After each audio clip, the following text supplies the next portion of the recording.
I don't remember my father's face. He passed away from illness when I was very young. After that, my mom raised me on her own. She struggled to take care of my brother, who is 10 years younger than me. We were poor, barely managing to live. So, I gave up on going to high school and started working at a local factory after middle school. I had secretly worked part-time during middle school, so I wasn't opposed to working. But honestly, it was tough seeing my peers go to high school in their uniforms. I worked hard to earn money for living expenses and my brother Paul's education. I was diligent, never late or absent from work. My boss often praised me for my attitude. It's really encouraging to see a young person like you never being late and working so hard. You might feel unwell sometimes, right? But still, you don't come in late or miss a day. It's not easy to work steadily every day like that. No, well, I don't have a father, and with my mom and brother at home, I feel I need to work hard. That's admirable. Well done. As years passed, I was trusted with more important tasks. I enjoyed it, but gradually I wanted to do bigger jobs and studied while working. I didn't want to lose to those with college degrees. And before I knew it, I reached the age of adulthood. One day, I received a message about a class reunion from the middle school class rep. Middle school, that brings back memories. I generally liked my middle school classmates. But there was one person I just couldn't get along with. His name was Bob, and his family ran a business, making them pretty wealthy locally. In middle school, Bob constantly made fun of me for being poor and raised by a single mother. He'd ruin the gym bag my mom made or tear up the notebooks she'd bought for me.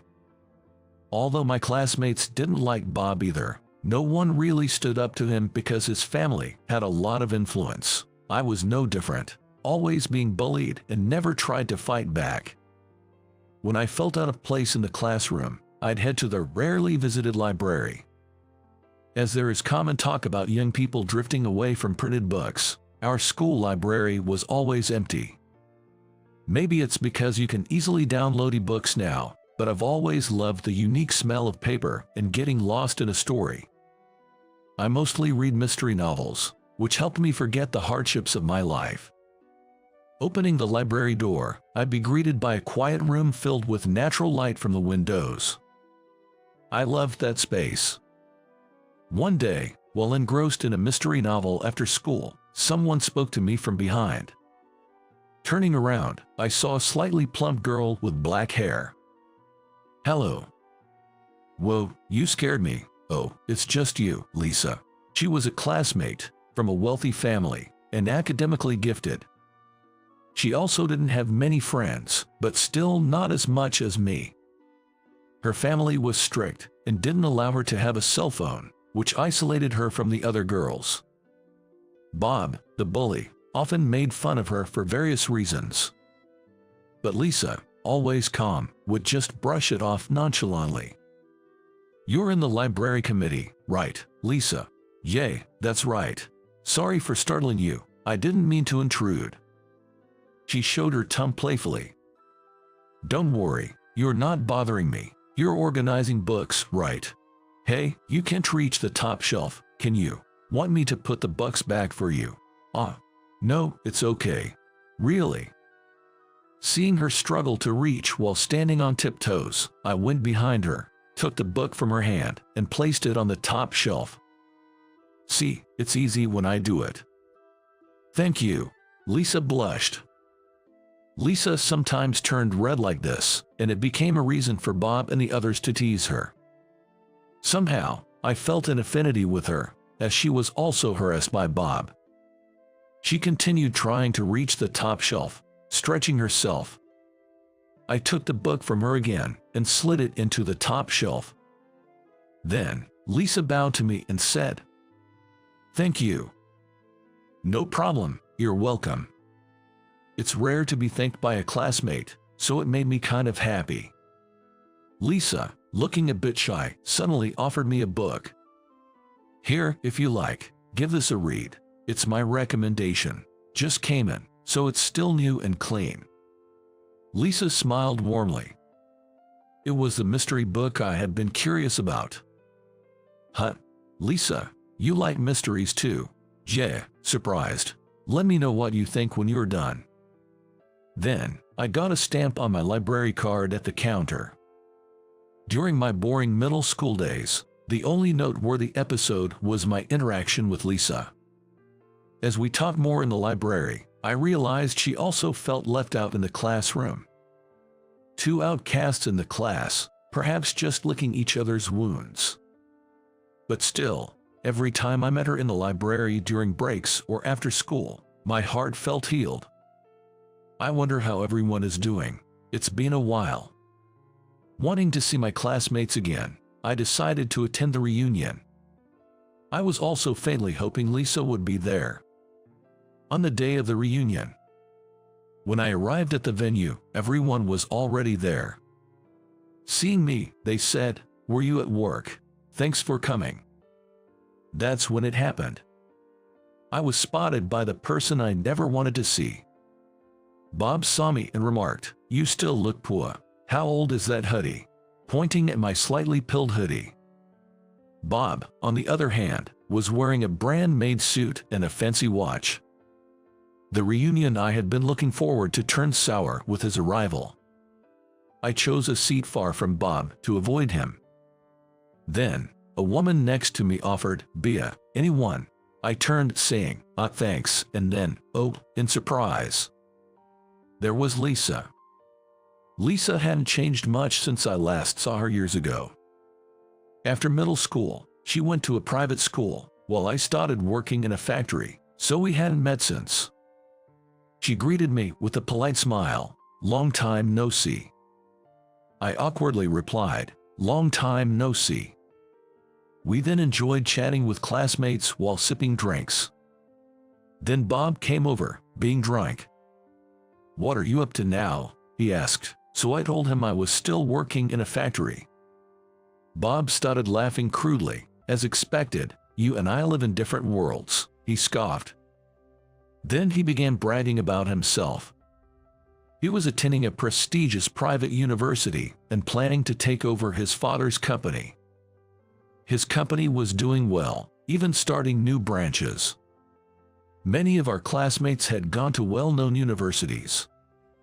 Although some worked right after high school, I was the only one who didn't graduate.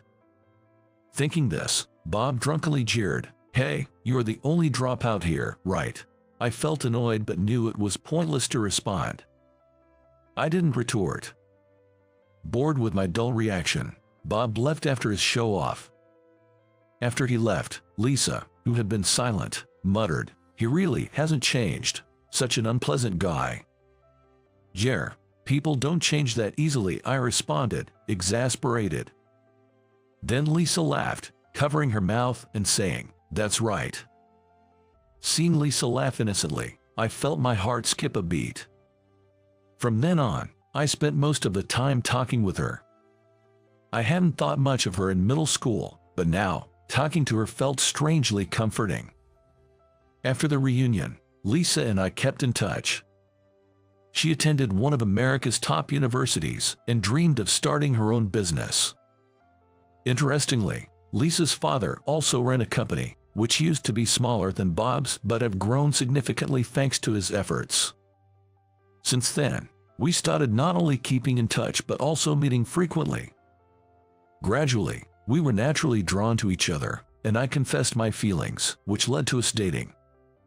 Our dates were often in parks, and we didn't spend much money. I thought she was being considerate of my financial situation, but it turned out Lisa herself wasn't interested in lavish meals or luxury goods. I think that modesty is one of her best qualities. Years passed, and Lisa graduated from college. We were still going strong as a couple. After graduating, Lisa joined her father's company. She worked hard every day, despite being busy. Then, one day, she made a surprising proposal. "My dad really wants to bring you into the company. What do you think?" Lisa's father, President Nelson, knew I was self-studying business management and wanted to work in a bigger company, so he offered me a position. Also, he was impressed by my record of no tardiness or absences since middle school. Apparently, Lisa's company had trouble retaining new employees, who often started with enthusiasm but later missed work for trivial reasons. I immediately accepted Lisa's invitation. I felt sorry for leaving my old job, but my former boss encouraged me, saying, "Go for it if that's what you want. We're all rooting for you." Soon, I joined President Nelson's company as a new employee, working alongside Lisa. Their office work was different from the factory, and initially, I made many mistakes. But my colleagues, all kind people, patiently taught me. About a year later, as I was getting used to the job, an unexpected person visited the company. "I'm here from Map Trading. Thank you for your having us." "Wait, Bob." It was a classmate from middle school. "Why are you here?" Bob exclaimed, forgetting the presence of the president. He seemed to know the company was run by Lisa's father, but didn't expect me to work there. Bob looked worn, and his suit was slightly shabby. It seems that Bob has visited this company to negotiate a deal. Bob had been entrusted with the negotiations by his father, the president of his own company. President Nelson coldly told him, "Who are you to address my employee that way?" The staff gave Bob disapproving looks.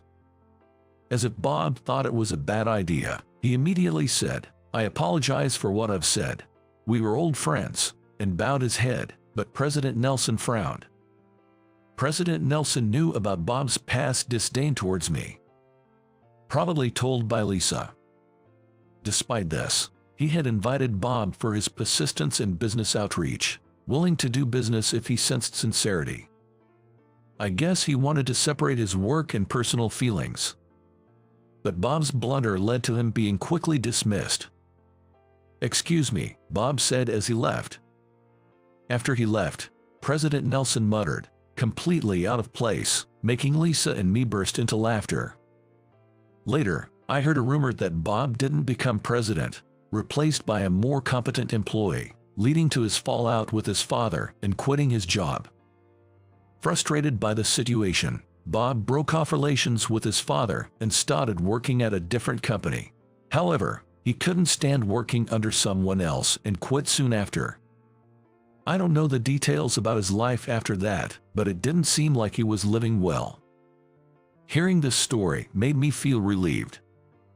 As for Lisa and me, we continued our relationship smoothly. When we had been together for exactly 5 years, I finally proposed to her. Though I couldn't afford an expensive ring since I was still supporting my family and my brother's education, Lisa teared up and said thank you, holding my hand and saying, "Let's be happy together." Many people blessed our marriage, including my mother, brother, and everyone from the factory I used to work at.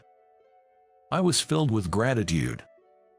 President Nelson told me, "I want to ask you to continue to take care of Lisa," which made me feel tense. Thus, we submitted our marriage registration and became husband and wife. We're now preparing to start a business together. We plan to create a space like a library filled with our favorite mystery novels. I expect we'll face many challenges ahead, but I'm sure we can overcome them together with Lisa. I vowed in my heart to be happy with my beloved Lisa. My name is Michael. When I was in high school, my dad got sick and started to be in and out of the hospital. Since it was tough with just my mom working, I dropped out of high school to get a job. I'm sorry, Michael. It's my fault that I'm taking away your youth. My dad, who was always energetic, looked uncharacteristically down. So, I cheered him up, saying, "Don't worry about it. Just focus on getting better." Sure, it was sad to say goodbye to my close friends like this, but my younger brother, Daniel, was still in middle school, and as the older brother, I had to step up. Fortunately, because of my sacrifice, Daniel was able to go to high school, and Dad got the treatment he needed. The job I chose after dropping out of high school was working at a small French restaurant. I've always loved cooking shows, thinking that flipping a skillet over a fiery stove or showing off knife skills was cooler than watching a baseball player hit a home run. I thought, if I'm going to work, it might as well be somewhere strict but reputable, so I learned the ropes of cooking while being toughened up by the strict manager. "Well, Michael, your dishes are really delicious." Gradually, I took over as the head cook at home from my mom. Initially, I started cooking at home out of necessity, but after starting the job, I began to see it as good practice, improving my skills bit by bit. I made a whole pasta dish, from pasta to sauce, and fed it to Daniel, who exclaimed, "Wow, this is really good. Today's meal feels so fancy." Pleased, I discovered the joy of making people happy with my cooking. Becoming interested in the world of cooking, I aimed to become a chef. Once our family situation stabilized and we had some financial breathing room, I attended an online culinary school, learning all about cooking and customer service. After graduating, I started working full-time at the restaurant where I had been a part-timer. Most of our customers are regulars. They'll leave if there's even a slight change in taste, but I have high hopes for you, Michael," said the manager, Eugene, patting my back. Thinking about my life as a chef just beginning, I was very excited. I'm going to make delicious food and please the customers. Thinking this, I took my work very seriously, day by day. Then one day, I received an invitation to a middle school reunion. I had never been able to attend before, as I was too busy. Since I dropped out of high school, middle school is my only alma mater. I want to see everyone again. Thinking this, I marked the invitation as attending. Just then, Eugene happened to pass by. "Hey, what's up? Going to a reunion?" "Yes, it's at a hotel in San Francisco." When I mentioned the hotel's name, Eugene got excited and said, "Oh, they're holding it there. I know someone who's the head chef at that hotel. Lucky you, the food's going to be great, I can assure you." The chef I admire praising someone like that must mean they're really amazing. Plus, it'll be a good learning experience for me in terms of cuisine. I thought to myself, this just added another thing to look forward to. On the day of the reunion, I was enjoying catching up with friends I hadn't seen in a long time. "Hey, Michael, long time no see." Then, my best friend from school, Jake, came over waving his hand. "Jake, how've you been?" Our conversation naturally drifted towards updating each other on our lives. "So, what are you doing these days, Michael?" "Me, I'm a chef." "Really? So, can you make those delicate, fluffy omelets that cut smoothly with a knife?" "Yeah, I could do that with my eyes closed." Awesome. I thought to myself, what an overreaction, but I was honestly pleased to be complimented. As the evening progressed, my classmates' glasses kept refilling, and the atmosphere got livelier. As for me, I was carefully observing and savoring each dish of the hotel's course meal. Delicious. Really delicious. Everyone might be too tipsy or caught up in the moment to notice, but this was truly outstanding cooking.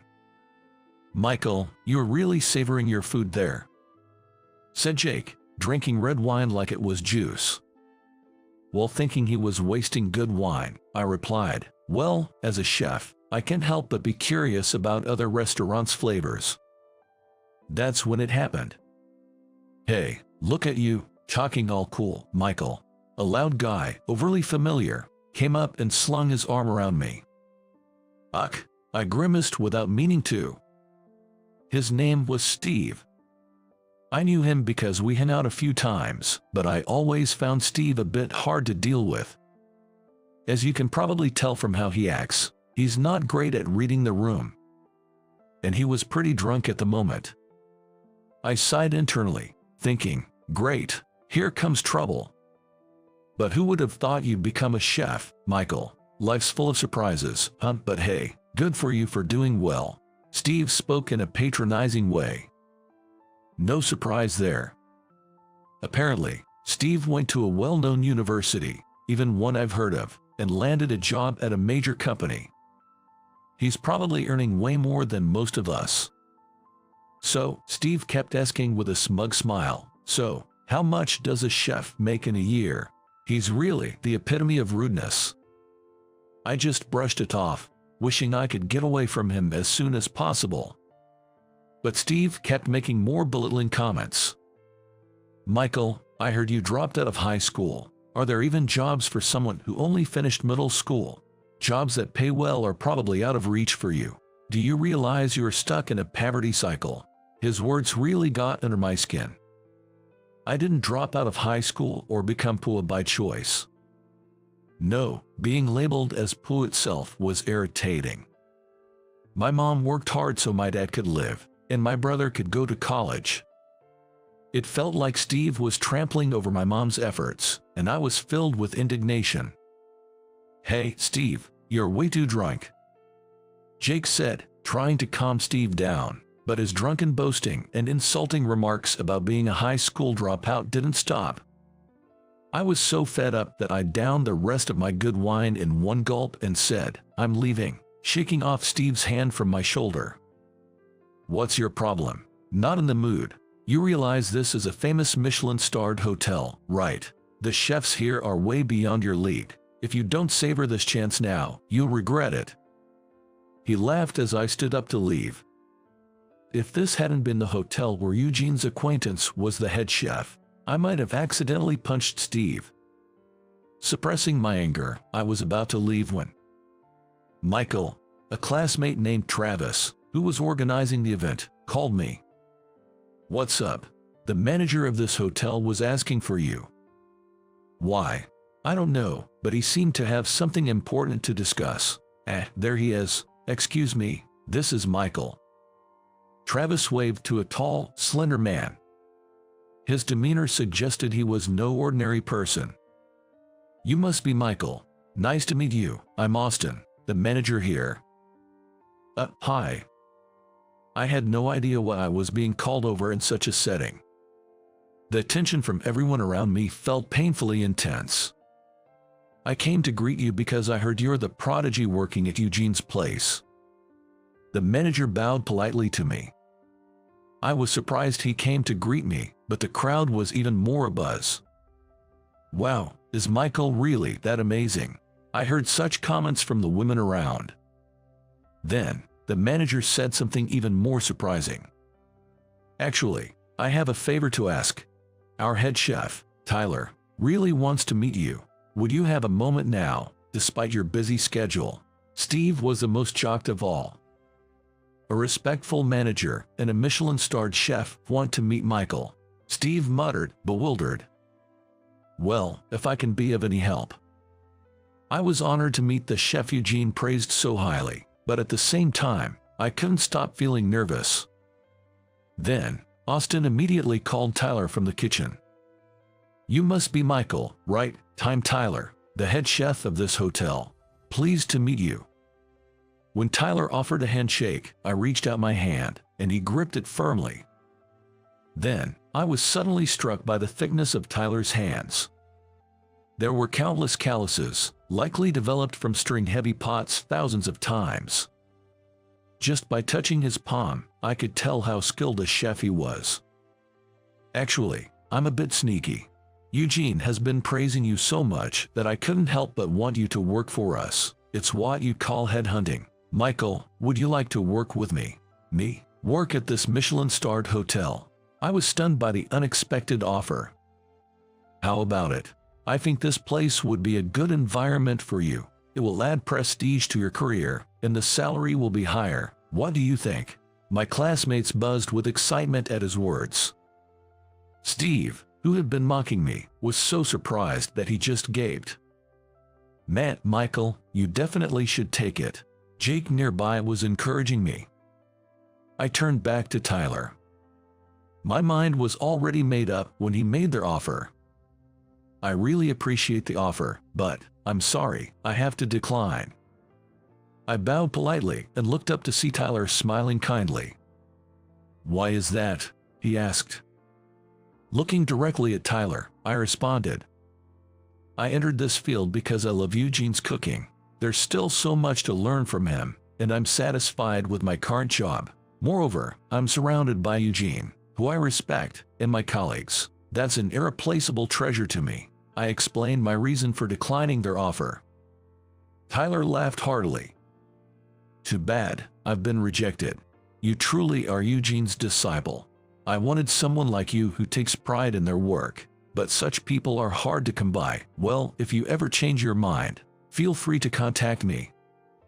With that, Tyler returned to the kitchen. When I turned around, my classmates were praising me, saying things like, "That's so cool, you're the best." I felt embarrassed. They were all too drunk. Then Jake, who was beside me, said, "I'll visit your restaurant next time." And I replied with a smile, "Yeah, come anytime." The next day, Eugene heard about what happened from Tyler and asked me, "Are you sure about your decision, Michael?"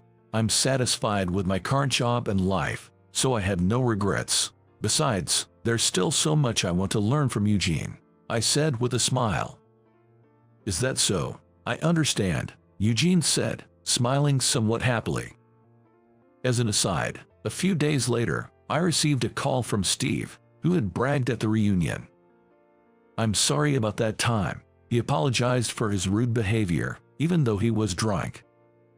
You're actually an amazing person, aren't you? I'm not amazing. I just love cooking. You should come to the restaurant where I work sometime. I'll definitely visit. I always want to provide the best service to those who come to eat my cooking. That's my pride.